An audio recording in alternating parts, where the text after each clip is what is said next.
Cyber alert के प्रायोजक हैं केंद्रीय गृह मंत्रालय का Indian cyber crime coordination centre I4C। Cyber अपराधियों का मत लो tension, stop, think and then take action. और केंद्रीय इलेक्ट्रॉनिकी और सूचना प्रौद्योगिकी मंत्रालय, सतर्क रहें, साइबर सुरक्षित रहें। इस बार होगी बात क्लॉड माइथॉस की। फ्रंटियर एआई के खतरों से करेंगे आपको जागरूक और बताएंगे सर्टेन की महत्वपूर्ण एडवाइजरी के बारे में। दिन ब दिन एआई की वजह से खतरे जो है बढ़ गए बेसिकली, तो आप बहुत इजीली उसका टारगेट हो सकते हो। तो जब साइबर सिक्योरिटी की बात आती है तो जीरो ट्रस्ट नेटवर्क आर्किटेक्चर, जो अटैक वेक्टर जो होता है वो देखता है कि मैं कैसे कैप्चर करूँ ये फुटप्रिंट को। कोई भी चीज़ जो आपके पास आ रही है उसको आप डाउनलोड करके इंस्टॉल नहीं कर पाओगे। कोई भी लिंक आते हैं उसको क्लिक नहीं करना चाहिए आपको। नमस्कार। क्या आप जानते हैं कि वर्ष 2023 की तुलना में 2025 में भारतीय संस्थानों पर साइबर हमलों में 70% की बढ़ोतरी देखी गई है। और जैसे जैसे तकनीक रफ्तार पकड़ रही है, इन साइबर हमलों की चुनौती भी बढ़ती जा रही है। कई ऐसे बड़े डेटा ब्रीचेस हुए हैं जिन्होंने हमें सतर्क किया है, लेकिन आज खतरा कई गुना बढ़ गया है और इसका कारण है आर्टिफिशियल इंटेलिजेंस की तेज रफ्तार। और इसी का परिणाम है कि आज हमारे सामने है क्लॉड माइथॉस। आप देख रहे हैं साइबर अलर्ट और आपके साथ मैं हूं ममता चोपड़ा।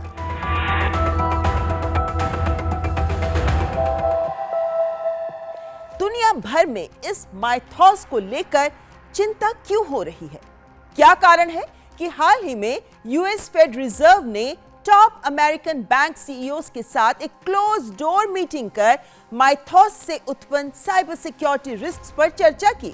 भारत के वित्त मंत्री ने इसी मुद्दे पर एक हाई लेवल मीटिंग कर बैंक्स को हाई डिग्री की सतर्कता बरतने की सलाह दी। और भारत के Indian computer emergency response team यानी CERT-IN ने इसे लेकर एक महत्वपूर्ण एडवाइजरी भी जारी की और कारण है क्लॉड माइथॉस।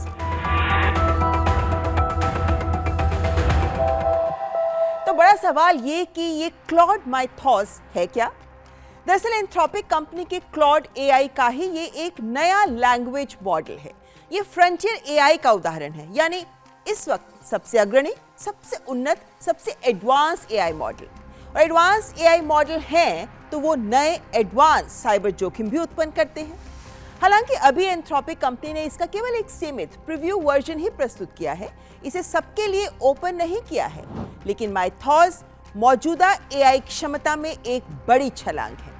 ध्यान दें, तकनीक के दो पहलू होते हैं, अच्छा और बुरा। साइबर सिक्योरिटी एक्सपर्ट्स और एथिकल हैकर्स सॉफ्टवेयर्स में सिस्टम्स की कमजोरियों को ढूंढते हैं, उन्हें पहचानते हैं, उन्हें दूर करते हैं और उसके बाद आपके पास आते हैं सिक्योरिटी अपडेट्स। तभी तो मैं आपसे कहती रहती हूँ कि अपने सॉफ्टवेयर को, ऑपरेटिंग सिस्टम को, एप्स को हमेशा अपडेटेड रखें, अपडेट्स को कभी भी इग्नोर ना करें।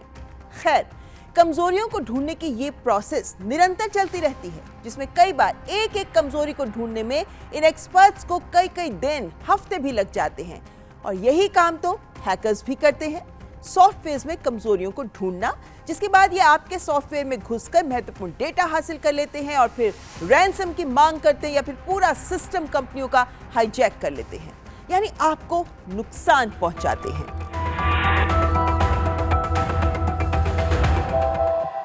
इसका मतलब कि ये जो उन्नत एआई मॉडल्स हैं, इनसे जोखिम भी है।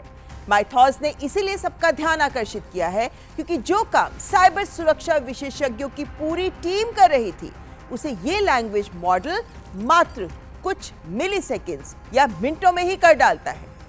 सिक्के का दूसरा पहलू ये है कि नई जनरेशन के इस तरह के एआई मॉडल साइबर हमलों को पहले से कहीं ज्यादा तेज, स्मार्ट और खतरनाक बना रहे हैं। एडवांस एआई मॉडल साइबर अपराधियों के लिए एक ताकतवर हथियार बन रहे हैं।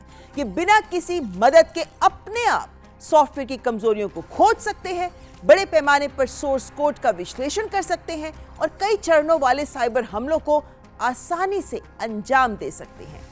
पहले जहां ऐसे हमलों के लिए एक्सपर्टीज की, विशेषज्ञता की जरूरत पड़ती थी और लंबा समय भी लगता था, अब एआई की मदद से कोई भी बिना किसी एक्सपर्टीज के भी ये काम बेहद तेजी से कर सकता है। माइथॉस सिक्योरिटी इश्यूज को ठीक करने में अत्यंत सक्षम है, लेकिन उतना ही महत्वपूर्ण ये भी है कि यदि इसे हैकर की तरह तैनात किया जाए तो ये उन्हीं कमजोरियों को एक्सप्लॉइट भी कर सकता है। देखा गया है ये कि जब माइथॉस के तहत अप्लाई किया गया और इसको चेक किया गया कि वल्नरेबिलिटीज को ढूंढता है तो ये तमाम वल्नरेबिलिटीज को सामने कुछ ही मिनटों में लाकर खड़ा कर देता है। इसीलिए सर्टिन ने चेतावनी दी है कि जिन संस्थानों की, व्यवसायों की कमजोर सुरक्षा व्यवस्था है, साइबर सुरक्षा, उनके लिए जोखिम बढ़ सकता है। दुनिया भर के पॉलिसी मेकर्स को जिस बात ने सबसे अधिक चिंतित किया है वो एंथ्रोपिक का ये दावा है कि माइथॉस ने पहले ही दुनिया के जितने प्रमुख ऑपरेटिंग सिस्टम्स हैं या वेब ब्राउजर्स हैं उनमें गंभीर वल्नरेबिलिटीज खोज ली हैं। एंथ्रोपिक का इस वक्त का एडवांस मॉडल है ओपस 4.7, जिसके बाद आता है माइथॉस। लेकिन एंथ्रोपिक ने कहा है कि उसका मॉडल ओपस 4.7 वल्नरेबिलिटीज की पहचान करके उन्हें ठीक करने में अधिक सक्षम है, ना कि इसका दुरुपयोग कर एक्सप्लॉइट करने में। लेकिन एंथ्रोपिक ने यही एक्सपेरिमेंट माइथॉस के साथ किया तो माइथॉस ने 181 बार वर्किंग एक्सप्लॉइट्स तैयार कर डाले और 29 मामलों में सीपीयू पर कंट्रोल तक हासिल कर लिया। और तो और कंपनी के अनुसार जो सामान्य लोग थे जिन्हें एक्सपर्टीज भी नहीं थी, माइथॉस प्रीव्यू का उपयोग करके उन्होंने सोफिस्टिकेटेड वल्नरेबिलिटीज को खोज डाला और इन्हें एक्सप्लॉइट करने की एबिलिटी है ये भी दिखा दिया, जिसका मतलब कि बिना एक्सपर्टीज के भी माइथॉस हैकर्स के लिए काम का टूल बन सकता है। यही कारण है कि एंथ्रोपिक ने इसकी रिलीज पर पॉज लगा दिया है, लेकिन प्रोजेक्ट ग्लासविंग शुरू कर दिया है ताकि इसके रिलीज से पहले ही दुनिया भर की जो कंपनियां दुनिया भर का इंटरनेट चलाने के लिए महत्वपूर्ण हैं और उसकी सुरक्षा से जुड़ी हैं, जैसे Apple, Nvidia, Linux foundation, CrowdStrike, Google आदि, वो अपनी सारी कमजोरियों को पहले ही दूर कर ले। अभी तक सिक्योरिटी एक्सपर्ट्स ही इन कमजोरियों को ढूंढते हैं, इससे पहले कि कोई हैकर इन्हें ढूंढ ले। फिर हर वल्नरेबिलिटी को एक नंबर दिया जाता है और इन्हें दूर किया जाता है। लेकिन माइथॉस 0 डे वल्नरेबिलिटीज, यानी जब अटैकर्स इसका उपयोग शुरू करते हैं तब तक डेवलपर के पास उसे ठीक करने के लिए 0 डे का ही समय होता है। मान लीजिए किसी बैंक के ऐप में एक बग है जो किसी व्यक्ति को लॉगिन सिक्योरिटी बाईपास कर सकता है। बैंक में किसी को पता नहीं कि यह बग मौजूद है। एक हैकर इसे पहले खोज लेता है। बैंक पैच जारी करने से पहले ही वो इसे एक्सप्लॉइट कर देता है। इसके बाद अब इस बात को और शिद्दत से महसूस किया जा रहा है कि एआई के रेगुलेशन को लेकर एक वैश्विक समन्वय होना चाहिए, वरना इसे नियंत्रित करना मुश्किल हो जाएगा। कार्यक्रम में यहाँ रुकेंगे एक ब्रेक के लिए। ब्रेक के बाद हाजिर होंगे माइथॉस से जुड़ी और महत्वपूर्ण जानकारी के साथ साथ सर्टिन की इंपॉर्टेंट एडवाइजरी के साथ भी। देखते रहे साइबर अलर्ट।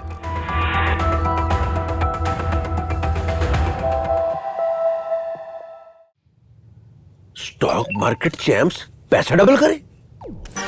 और शर्मा जी ग्रुप ज्वाइन कर लिया? हाँ, पर आप लोग कौन? हम इस स्टॉक मार्केट फ्रॉड ग्रुप के मेंबर्स। और ये मास्टरमाइंड। बस अब आपको फंसाएंगे। और उसके लिए फेक स्क्रीनशॉट मैं बनाऊंगा। और मैं फर्जी बैंक स्टेटमेंट्स। और मैं फेक ऐप डाउनलोड करवाऊंगा जो बिल्कुल रियल लगेगी।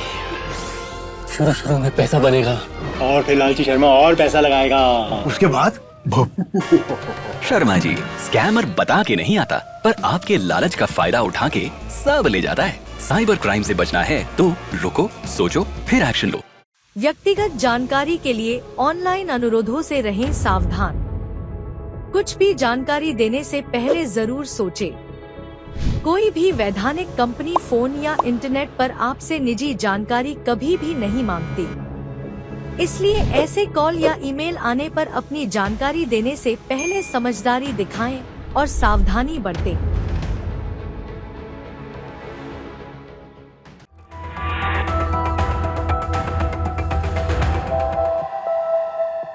ब्रेक के बाद आपका स्वागत। आप देख रहे हैं साइबर अलर्ट, जिसमें आज हम बात कर रहे हैं क्लॉड माइथॉस की, जिससे पूरी दुनिया में चिंता हो रही है।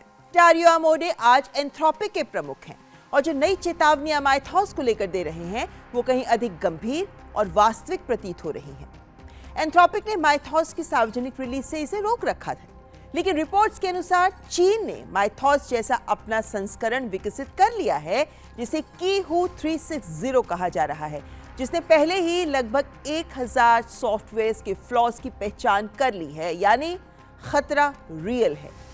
इसीलिए भारत में जहां वित्त मंत्री ने बैंकों से कहा है कि ऐसे एडवांस एआई मॉडल से उत्पन्न खतरों को लेकर एक कोऑर्डिनेशन मैकेनिज्म तैयार करें, तो वहीं आईटी मंत्रालय ने भी एआई नीति और गवर्नेंस फ्रेमवर्क के समन्वय के लिए एक inter ministerial group AI governance and economic group स्थापित किया है। और CERT-in ने जारी की है ये इंपॉर्टेंट एडवाइजरी। संस्थाओं को अलर्ट रहने के लिए कहा गया है, निरंतर निगरानी करें, ऐसे टूल्स यूज करें जो साइबर हमलों के साथ साथ एआई से संचालित एक्शन की पहचान कर सकें। जहां तक हो, इंटरनेट से जुड़े आयाम अपनी पूरी व्यवस्था में कम से कम रखें और जीरो ट्रस्ट मॉडल यूज करें। लोगों को सीमित एक्सेस दें। संस्थान के पूरे नेटवर्क तक पहुंच की बजाय नेटवर्क को छोटे छोटे भागों में बांटें, ताकि एक नेटवर्क पर साइबर हमला हो तो दूसरा उससे बचा रहे। और कोई कमजोरी सिस्टम में दिखे तो उसे कुछ दिनों में नहीं, कुछ घंटों में ही ठीक कर लें। ओपन सोर्स पर निर्भरता कम करें, सॉफ्टवेयर सप्लाई चेन रिस्क पर ध्यान दें, लेकिन सबसे अहम बात कि साइबर स्वच्छता अपनाएं। सिंपल साइबर हैबिट्स जो जरूरी हैं, जैसे पासवर्ड मजबूत हो, उसे समय समय पर बदलें, बैकअप सेफ रखें, जिन सर्विसेज या लॉगिन्स को यूज नहीं कर रहे उन्हें हटा दें, और हाँ, कर्मचारियों को साइबर ट्रेनिंग दें, उनके स्किल डेवलपमेंट में निवेश करें, और यदि कोई साइबर इमरजेंसी हो जाती है तो किससे संपर्क करना है, क्या त्वरित कदम उठाने होंगे, उसे लेकर भी तैयारी पूरी रखें।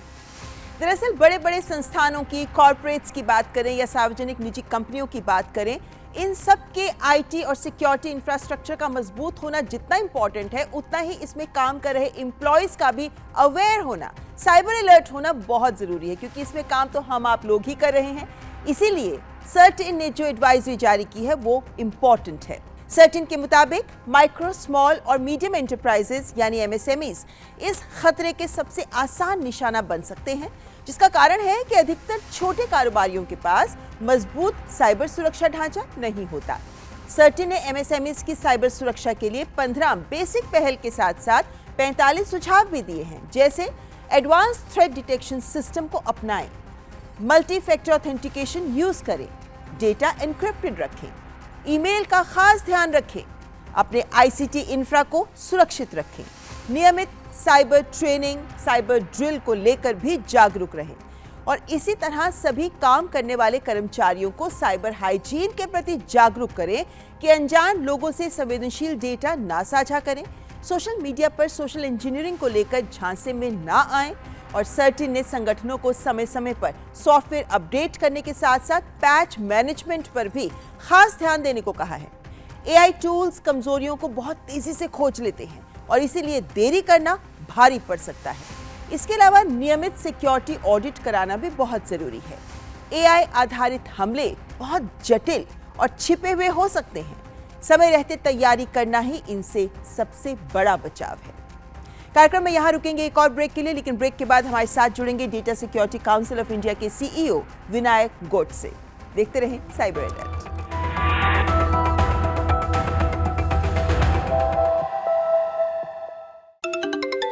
हेलो, नमस्कार विधायक जी, हम पैसा बढ़ाओ इन्वेस्टमेंट बैंक से बात कर रहे हैं। हम आपके पैसे 10 गुना तक बढ़ा सकते हैं। आपको ग्रुप पे ऐड करके प्रूफ भी भेजा है, आप देखिएगा।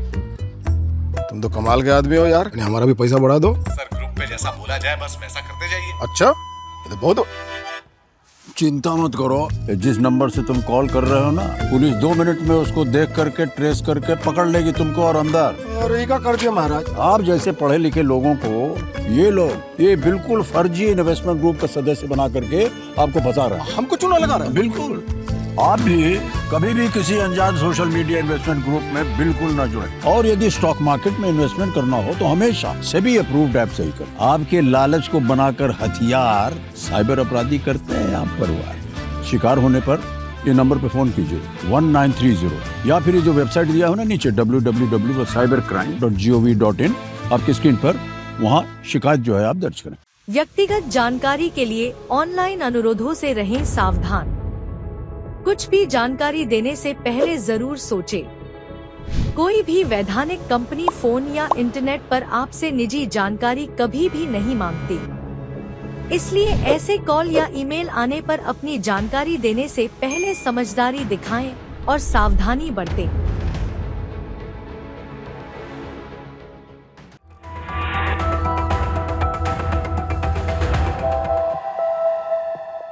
ब्रेक के बाद आपका स्वागत। आप देख रहे हैं साइबर अलर्ट, जिसमें आज हम बात कर रहे हैं कि फ्रंटियर एआई यानी आधुनिकतम उच्चतम स्तर का एआई जो इस वक्त दुनिया में मौजूद है, उसकी वजह से उत्पन्न साइबर खतरे हमारे लिए कितने गंभीर हो सकते हैं। बात करने के लिए हमारे साथ इस वक्त जुड़े हैं मिस्टर विनायक गोडसे, जो सीईओ हैं data security council of India के। बहुत बहुत स्वागत है आपका सर। डीएसआई के बारे में मैं लोगों को जरूर बताना चाहूंगी, क्योंकि ये एक ऐसी संस्था है जो एक थिंक टैंक है, जो सरकार और निजी क्षेत्र के साथ मिलकर काम करता है। चाहे हम डेटा प्राइवेसी की बात करें या बाकी क्रिटिकल टेक की बात करें, इन सब क्षेत्रों में ये एक अग्रणी संस्था है जो सबके लिए काम करती है। और जाहिर है मिस्टर गोडसे कि जब हम इन सब सेक्टर्स की बात करते हैं तो आपकी भूमिका बहुत महत्वपूर्ण हो जाती है। जब हम साइबर सिक्योरिटी की बात करते हैं तो जो हम अभी तक एक्सप्लेन करते आ रहे हैं इस प्रोग्राम में कि बहुत खतरे हैं, लेकिन अगर हम भारतीय परिवेश में बात करें कि हमारे यहाँ के अगर हम एरियाज को देखते हैं, साइबर चैलेंजेस को देखते हैं और प्रिपेयर्डनेस को देखते हैं, तो ये फ्रंटियर एआई हमारे लिए कितना बड़ा खतरा हो सकता है। इंडिया का एंटायर इकोनॉमी का सिग्निफिकेंट पार्ट अभी जो है वो डिजिटल से जुड़ा हुआ है, राइट। एंड ऑलमोस्ट 20% हमारा जो इकोनॉमी है डिजिटल इकोनॉमी है। तो जब साइबर सिक्योरिटी की बात आती है तो होता है कि जो अटैक वेक्टर जो होता है वो देखता है कि मैं कैसे कैप्चर करूँ ये फुटप्रिंट को, एंड कैसे मैं इसको यूज़ करूँ इधर to attack from cyber security perspective, और साइबर अटैक करूँ या फ्रॉड करूँ बेसिकली, राइट। तो अभी तक हमारी सिस्टम एक रेसिलेंट तो है, बिकॉज बावजूद इतने सारे कोशिशों के बाद हमने एक साइबर रेसिलेंस इसको बोलते हैं वो मेंटेन करी हुई है अभी तक। एंड वो दिन ब दिन खतरा बढ़ते जा रहा है, बट आवर कोर सिस्टम्स तो definitely quite robust and quite despite all of the challenges जो है। लेकिन ये भी तो सच है ना कि पिछले कुछ वर्षों में भारत पर अटैक्स बहुत बढ़े हैं, चाहे रैंसमवेयर अटैक्स की बात करें या हमारे क्रिटिकल इंफ्रास्ट्रक्चर पर अटैक्स की बात करें, बहुत ज़्यादा हमले हो रहे हैं भारतीयों पर भी। हाँ, बिकॉज जस्ट जियोपॉलिटिकल इकोसिस्टम में हम यहाँ पे है, जिस नेबरहुड में हम यहाँ पे है, एंड जो कॉन्फ्लिक्ट हम देखते हैं ग्लोबली, उसमें cyber as a medium use किया जाता है, right, by both state and non state actors से, राइट। तो जब इकोनॉमी बड़ी है 1.4 बिलियन पॉपुलेशन की हम जब बात करते हैं एंड डिजिटल सिग्निफिकेंटली बढ़ा हुआ है, तो then it becomes a vector. Lot of attack which is against the individual, उनके ट्रांजैक्शन प्रोसेसिंग पे पेमेंट के लिए होते हैं, सोसाइटी के अगेंस्ट हो सकते हैं, कभी कभार बहुत सीरियस अटैक, सीरियस क्राइम भी होते हैं, राइट, जिसमें बहुत सीरियस क्राइम आजकल डिजिटल मीडियम से करना बहुत पॉसिबल है। क्या एआई के बढ़ते कदमों के बाद, जिस तरीके से रफ्तार से एआई टेक्नोलॉजी बढ़ रही है और इसके साइबर खतरे बढ़ रहे हैं, क्या आने वाले वक्त में ये संभावना बनती है कि अटैक्स बहुत बढ़ जाएंगे, आपको सोशल इंजीनियरिंग के माध्यम से टारगेट आसानी से किया जाएगा, फिशिंग अटैक्स बहुत हाँ, बढ़ बिकॉज सकते हैं? अभी तक फिशिंग का जो दायरा था वो बहुत लिमिटेड था, बट अभी एआई में सबसे बड़ी चीज़ हम देख रहे हैं ना कि क्लोन कर पा रहे हैं अपने वॉइस, अपने वीडियोस, एंड वो रियल लाइव पर्सन को बहुत अच्छे से, जिस तरह से वीडियो अभी बन रहे 4K and very nuance level का वीडियो ऑडियो जो है, एंड वो एआई की कैपेबिलिटी है कि बहुत न्यूआंसेस पकड़ के उसको ऑडियो और वीडियो रिप्लिकेट कर सकता है। अभी जो देख रहे हैं, अभी जब से बड़े मॉडल्स आएंगे तो बहुत ज़्यादा प्रिसाइज होगा। इसके लिए सतर्कता बहुत इंपॉर्टेंट है। अब क्या हो रहा है कि एक बंदे का हो रहा है, बट अगर पॉपुलेशन स्केल पे ये डिपेक होता है, अनप्रेसिडेंटेड और अनइमेजिनेबल अटैक्स होंगे। अभी जैसे हम एडवाइजरी देखते हैं, सर्टेन एडवाइजरी जारी की है, उसमें एक बहुत इंपॉर्टेंट एस्पेक्ट कहा गया है, जीरो ट्रस्ट नेटवर्क आर्किटेक्चर। मतलब हम साइबर अलर्ट के माध्यम से लगातार लोगों को बोलते हैं कि भाई जीरो ट्रस्ट रखो, मतलब हर चीज को संदेह से देखो, आप सब कुछ जो आपसे फोन आ रहा है गलत ही आ रहा है, कोई आपको कांटेक्ट कर रहा है तो उसमें खतरा हो सकता है, बी केयरफुल। क्या हम इस जीरो ट्रस्ट मॉडल को प्रैक्टिकली जमीन पर उतार पा सकते हैं? आपका अनुभव क्या कहता है? हाँ, हम इस उतार सकते हैं, इवन एक व्यक्तिगत रूप में भी उतार सकते हैं। ऑल्दो अभी भी थोड़ा सा डिपेंडेंसी लोगों के एक्शन पे होती है, को कुछ क्लिक करना पड़ता है, पासवर्ड फिट करना पड़ता है, OTP लेके डालना पड़ता है, राइट। तो कभी कभार वो एक्शन पे अटैक होता है, राइट। लेकिन ऑर्गेनाइजेशंस की बात करें तो बट ऑर्गेनाइजेशन में बहुत इम्प्रूवमेंट हो रही है। जो उस तरह के नेटवर्क्स उनके बिल्ड किए गए हैं, एप्लीकेशन जिस तरह से कनेक्ट होते हैं नेटवर्क के ऊपर, जिस तरह से डेटा को एक्सेस करते हैं, जिस तरह से आइडेंटिटी जो होती है जो मैनेज करते हैं, तो अभी कोई भी नेटवर्क पे अगर आ रहा है कोई यूज़र आ रहा है अपने कुछ क्रेडेंशियल के साथ, तो पहले क्या होता था कि बाय डिफ़ॉल्ट एक्सेस देते थे फॉर दैट मैटर, जो चाहिए उसको मिलता था पर एक्सेस, पर अभी वैसे नहीं हो रहा है। एक आर्किटेक्चरल वे है कि जिसके वजह से मल्टीपल वे से आप उसको अचीव कर सकते हो बेसिकली, एट नेटवर्क लेवल पे, आइडेंटिटी लेवल पे, एप्लीकेशन लेवल पे, उसका फुटप्रिंट क्या है, वो रेगुलर, उसका बिहेवियर रेगुलर है कि नहीं, ये सारी चीज़ को सोच के वेरीफाई करने के बाद उस सिस्टम को लगेगा कि ये रियली वही यूज़र है, वही चीज़ मांग रहा है जो उसके पास राइट्स है बेसिकली, तब भी जाके उसको एक्सेस दिया जाता है। इंटरप्राइज सिस्टम में रियल टाइम होता है। तो फिर जब हम ये कहते हैं कि सर्टेन कहते हैं कि एमएसएमईज को खास ध्यान रखना चाहिए, और एमएसएमईज मतलब हमारी अर्थव्यवस्था का बहुत बड़ा हिस्सा एमएसएमईज ही हैं, अगर वो सॉफ्ट टारगेट हो रहे हैं तो उन्हें कौन से एहतियाती कदम उठाने चाहिए? Long list of steps. हाँ, उन्होंने स्टेप्स बहुत अच्छे से दिए हुए। एक तो है कि क्योंकि अपडेट्स जो होते हैं, जो भी सिक्योरिटी में क्या होता है, कोई भी सिस्टम सॉफ्टवेयर आप यूज़ करते हो तो वो over the period of time उसके वल्नरेबिलिटीज़, उसका वीकनेस पता चलता है। और अगर आपने उसके अपडेट्स आप ठीक से नहीं किए हुए, उसका पैचिंग आपने ठीक नहीं किया हुआ है, तो शायद वो आने वाले जो खतरे हम देखते हैं ना, अभी जो एआई की वजह से खतरे जो है बढ़ गए बेसिकली, तो आप बहुत इजीली उसका टारगेट हो सकते हो, बहुत इजीली उसको विक्टिमाइज, वो एक्सप्लॉइट आपको कर सकता है बेसिकली, राइट। तो इसलिए वन इम्पॉर्टेंट पार्ट कि कैसे अपनी सिस्टम, एप्लीकेशन, नेटवर्क कैसे अपडेटेड रखे, एआई सिस्टम जो यूज़ कर रहे हो वो भी एक ध्यान से करना पड़ेगा आपको, राइट। कोई भी चीज़ जो आपके पास आ रही है उसको आप डाउनलोड करके इंस्टॉल नहीं कर पाओगे, कोई भी लिंक आते हैं उसको क्लिक नहीं करना चाहिए आपको। आपकी आइडेंटिटी जो लोगों की है, उसका जो ऑथेंटिकेशन का प्रोसेस है वो थोड़ा सा सबल करना चाहिए। तो इस तरह के कोई बेसिक स्टेप्स सर्टिन ने एमएसएमईज के लिए दिए हुए हैं। एंड थोड़ा फुटप्रिंट जो है अपना, जो हम बोलते हैं कि अटैक सरफेस, कि जो जिस पे अटैक हो सकता है, आपका जो भी फुटप्रिंट है वो कैसे आप नैरो डाउन करो, सो दैट अटैकर को ज़्यादा मौका नहीं मिले टू अटैक करने का। एक्सेस कम कर दीजिए, सिक्योरिटी को सबका ध्यान रखिए। हम ये सब बातें जैसे बड़े एंटरप्राइजेस होते हैं या बड़े शहरों के एंटरप्राइजेस होती हैं तो उनसे हम एक्सपेक्ट भी करते हैं वो ये कर ले, लेकिन जब एमएसएमईज की बात करते हैं, ये तो बहुत छोटे स्तर पे लोग हैं जो काम कर रहे हैं, खासकर जो स्मॉल माइक्रो इंडस्ट्रीज हैं। तो क्या इनको कोई हैंड होल्डिंग की भी कभी जरूरत पड़े तो कोई हैंड होल्डिंग अवेयरनेस होता है सर्टेन, खुद एक बहुत सारे टूल्स मुफ्त में उनका अवेलेबल करके देते हैं, उनके साइट पे जाके आप डाउनलोड करके यूज़ भी कर सकते हो। प्लस अभी क्या हो रहा है कि जो भी इंफ्रास्ट्रक्चर उनको प्रोवाइड कर रहा है क्लाउड पे या किसी सिस्टम पे, उसमें कुछ इनहेरेंट सिक्योरिटी फीचर होते हैं और उसकी ज़्यादा खर्चे भी नहीं होते, राइट। कुछ ओपन सोर्स टूल टेक्नोलॉजी होती है, कुछ क्लाउड पे सॉल्यूशंस आपको मिलते हैं। तो अभी सिक्योरिटी कैपेबिलिटी का ऑगमेंटेशन जो है उसके लिए without spending too much money, थोड़ा सा आपको अवेयरनेस चाहिए, थोड़ा सा कॉन्शियसनेस चाहिए, तो शायद आपके सिक्योरिटी पोस्चर इंप्रूव हो सकता है। तो यानी ऐसा नहीं है कि बहुत महंगे टूल्स यूज करने हैं या बहुत महंगे किसी एक्सपर्ट की सर्विस की आपको जरूरत है। बहुत सारे इंडियन स्टार्टअप्स पर भी आपको टूल्स मिलेंगे, बहुत सारे इंडियन स्टार्टअप भी है जो हेल्प कर रहे हैं एमएसएमई को। बट अवेयरनेस जो है एज अ एंड यूजर जो है वो, उसको हम कुछ क्लिक करते हैं, कुछ ट्रांसफ़र करते हैं मनी, तो उस एक्शन पे आजकल ज़्यादा फ्रॉडस्टर और अटैकर फोकस करते हैं। और अगर कोई इंडिविजुअल किसी सिस्टम का हिस्सा बना हुआ है और वहाँ पर वो उन्हीं साइबर हाइजीन को नहीं फॉलो करता है, तो फिर वो पूरे सिस्टम को उसकी जो सोच है, हम बोलते हैं कि थोड़ा सा कॉन्शियसनेस जो है, क्योंकि उसको उसी को एक्सप्लोर किया जाता है कि थोड़ी सी भी आपने भूल चूक कर ली तो उसी को यूज़ किया जाता है, खतरा हो सकता है। हमने कई बार ऑर्गेनाइजेशंस के लिए साइबर सिक्योरिटी विषय पर भी कई बार साइबर अलर्ट में इस मुद्दे को उठाया, इसमें स्पेशल एपिसोड्स भी किए हैं। उसमें एक बात निकल कर ये भी आई है कि ये जो एक्सेस आपको मिलती है, आपके पास एक सिस्टम है और उस कंप्यूटर के माध्यम से आप एक नेटवर्क से जुड़े हुए हैं, लेकिन उस नेटवर्क में किस किस लेवल तक इंफॉर्मेशन की एक्सेस है। अभी तक एक होता है एक नेटवर्क है और उसमें हम कुछ लोगों को अलग करते हैं, क्या इसको रिवर्सल करने की ज़रूरत है? ऐसे सिस्टम बनाओ कि कोई भी व्यक्ति कनेक्ट कर रहा है तो उसको क्या चाहिए, सिर्फ उसी चीज़ को उसको एक्सेस मिलना चाहिए। इसके बाद अभी एक थोड़ा सेगमेंटेशन की बात आ रही है कि आज जो बोल रहे हो कि अगर मैं एक सिस्टम और एक ग्रुप में काम कर रहा हूँ, उसके लिए कुछ मुझे एक्सेस मिल रहा है, तो वो कैसे दूसरी सिस्टम से सेगमेंटेड हो अच्छे से।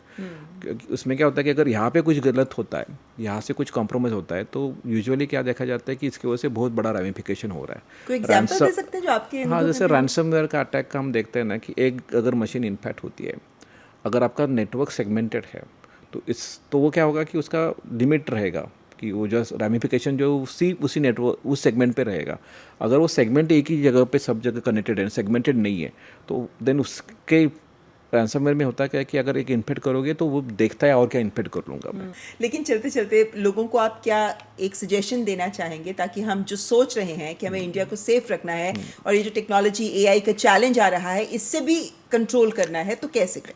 क्योंकि ये चैलेंज थोड़ा सा अलग है, बड़ा है, फास्ट है, वॉल्यूम उसमें है, राइट। एंड हमें पता नहीं कि कितना बड़ा चैलेंज कर सकता है, कि जिसको हम बोलते हैं कि इसका इम्पैक्ट जो रामिफिकेशन जो है कितना बड़ा हो सकता है। इसलिए कॉशियस तो रहना पड़ेगा, हाइजीन थोड़ा सा ऊपर करना पड़ेगा। बिकॉज आज तक का जो वर्ल्ड था जिसके लिए सिक्योरिटी मॉडल बिल्ड किया हमने, शायद वो वर्ल्ड नहीं एग्जिस्ट करता अभी AI की वजह से, राइट। तो उसके एक अपने खुद के एक हाइजीन का जो स्टैंडर्ड है हमें बढ़ाना पड़ेगा।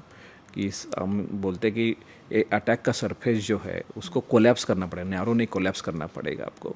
हर अटैक पाथ आपके ऊपर जो अटैक हो सकता है, मैं इंटरप्राइज के हिसाब से बोल रहा हूँ, एक एक चीज़ एक एक पाथ आपको देखना पड़ेगा, उसको कैसे मैनेज कर रहे हो, कैसे कंट्रोल कर रहे हो वो देखना पड़ेगा। मल्टीफैक्टर ऑथेंटिकेशन जो सर बात करता है, that becomes very important, segmentation becomes very important, and more importantly monitoring बहुत केयरफुली डिलीजेंटली करनी पड़ेगी हमें। यानी बात वही है कि खतरा है, उस खतरे को मिलकर ही काबू करना पड़ेगा। लेकिन साइबर वॉरियर बन जाएं जितनी जल्दी उतना अच्छा है हमारे लिए, आपके लिए भी और देश के लिए भी। बहुत बहुत धन्यवाद मिस्टर गोडसे हमारे साथ जुड़ने के लिए। Thank you.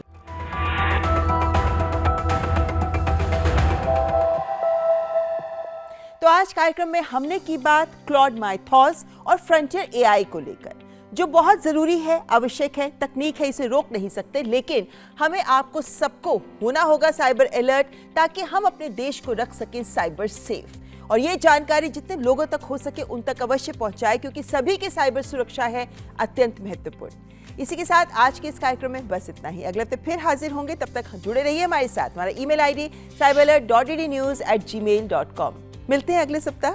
नमस्कार। साइबर अलर्ट के प्रायोजक थे केंद्रीय गृह मंत्रालय का Indian cyber crime coordination centre I4C। Cyber अपराधियों का मत लो tension, stop, think and then take action. और केंद्रीय इलेक्ट्रॉनिकी और सूचना प्रौद्योगिकी मंत्रालय। सतर्क रहें, साइबर सुरक्षित रहें।